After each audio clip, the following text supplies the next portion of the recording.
একজন মানুষকে সুস্থ ও সবল থাকতে হলে অবশ্যই ফলের কোনো বিকল্প নেই। একজন মানুষের প্রতিদিন একটি না একটি ফল খাওয়া উচিত। যেমন অরেঞ্জ খেলে শরীরে বিভিন্ন উপকার হয়। এতে ভিটামিন সি, পটাশিয়াম, ফাইবার এবং অন্যান্য অ্যান্টিঅক্সিডেন্ট থাকে।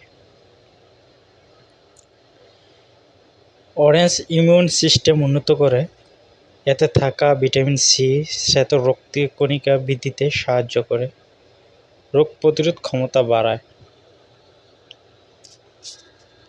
অরেঞ্জ ত্বক ভালো রাখে। ভিটামিন সি ত্বকের কোলাজেন উৎপাদনে সহায়ক, যা ত্বককে টানটান এবং সুস্থ রাখে। অরেঞ্জ খেলেও অনেকটাই হৃদরোগের ঝুঁকি কমায়। এতে থাকা পটাশিয়াম রক্তচাপ নিয়ন্ত্রণে সাহায্য করে। হজম শক্তিতে অরেঞ্জের অনেক ভূমিকা। অরেঞ্জে থাকা ফাইবার হজমে সহায়ক এবং অন্ত্রের স্বাস্থ্য ভালো রাখে। তবে অতিরিক্ত পরিমাণে খেলে অ্যাসিডিক উৎপাদনের কারণে কিছু সমস্যা হতে পারে, যেমন গ্যাস্ট্রিক, দাঁতের ক্ষতি। সুতরাং পরিমাণ মতো খাওয়াই